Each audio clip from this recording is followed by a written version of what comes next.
Hi, my name is Nikki Perry. I'm a wife, a caretaker, a mother, and an advocate. I'm a resident here in Lincoln, and one of my goals in life is to advocate for the Nebraska Epilepsy Foundation on behalf of my 12-year-old son, Max Perry, who lives with epilepsy and is on the autism spectrum. I want to tell you about how contributions from people like you can help my family and other families that are part of the Nebraska Epilepsy Foundation. I have involuntarily been immersed into the epilepsy world for the last 10 years. Max had his first seizure at the age of 18 months when he spiked a fever during an ear infection. When I got to his crib, he was shaking uncontrollably. He became unconscious, was turning blue, and I had no idea what to do. I panicked. My mind went blank, and I did not know what was going to happen. I thought he was dying. I panicked and called 911, and he was taken via ambulance in my arms to the emergency department. As a mom, seeing that image of your child having a seizure is one of the worst things you can ever witness in your entire life. It literally broke my spirit, turned my insides black, turned me numb, and all I did was worry about when the next seizure would strike. What would I do? Would he be okay? Where would we be? I was scared, and all I did was think day and night and worry. Max had 2 more seizures over the course of the next 2 years, but every test that they did came back normal, and every doctor said he might grow out of the seizures. I worried every minute of every day and every night when the next seizure would strike. In May of 2013, at the age of 5, Max slept in a little bit later than he normally does. And when he woke up, he started to stare, have a super scared look on his face, and turn splotchy. The pediatrician said he was fine, but I knew he wasn't. So I took him to the emergency department at Omaha Children's Hospital. He was diagnosed after several nights of being admitted with seizure disorder.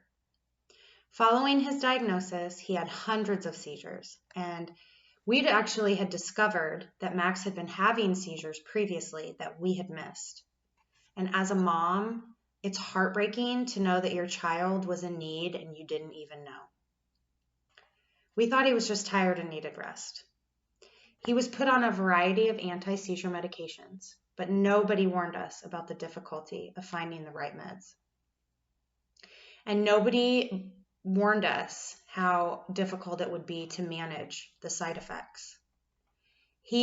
Max has extreme intolerance for seizure medications. Initially, his behavior changed. He would become angry and aggressive, emotional, impulsive. He would hit himself and bite himself and others. His taste and smell changed, and he became oversensitive to light and sound. His social skills plummeted.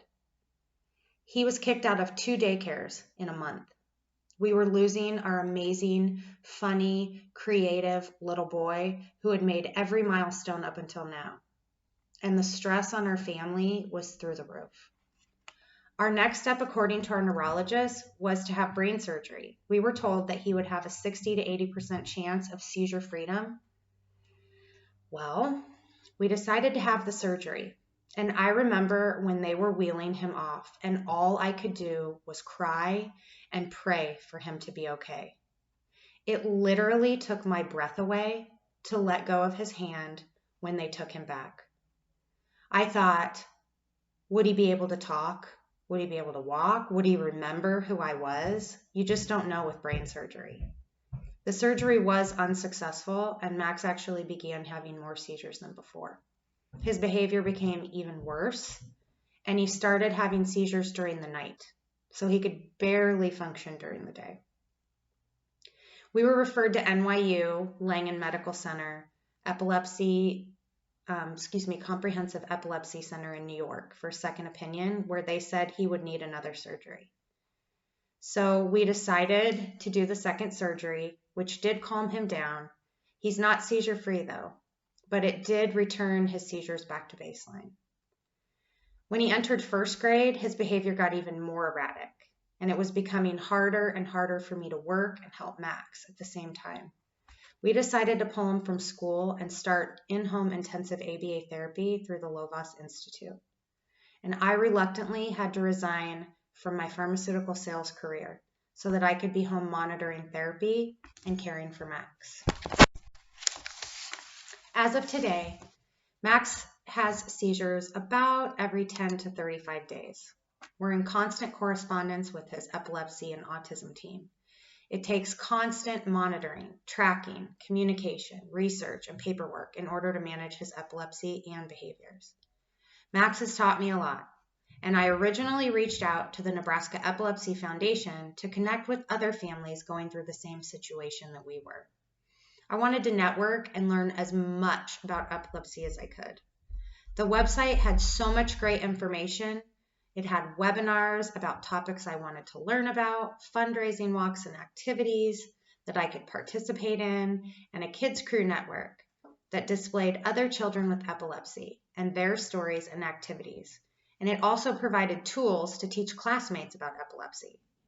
Through these webinars, I was able to connect with the Epilepsy Foundation and become an Epilepsy Awareness Ambassador Champion and advocate to help change policy on a state and federal level. Earlier this year, the Nebraska Epilepsy Foundation helped me advocate for Legislative Bill 337, which was signed into law by Governor Pete Ricketts on March of 2021. The bill opposes step therapy, a health insurance practice known as Fail First, that restricts access to life-saving medications. For me, this bill is particularly important because my own family has experienced step therapy, and Max has tried as many as 12 different medications. The Nebraska Epilepsy Foundation also helped me contact my elected officials in support of LB 639, Seizure Safe School legislation. This bill was signed into law by Governor Pete Ricketts in May of 2021, ensuring school personnel are trained annually to recognize and safely respond to seizure activity. These are two big wins for the Epilepsy Foundation.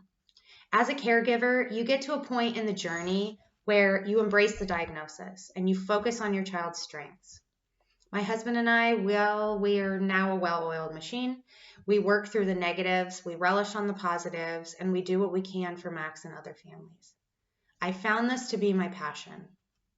So, contributing community impact dollars to United Way CHAD can make a big difference to the Nebraska Epilepsy Foundation's mission, which is to lead the fight to overcome the challenges of living with epilepsy and to accelerate therapies to stop seizures, find cures, and save lives.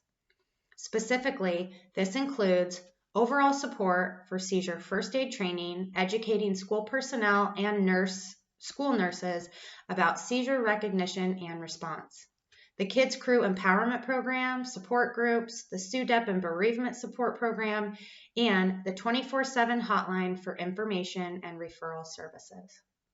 Thank you for listening. Remember, every gift to the United Way Impact Fund matters, and our community needs your support more than ever.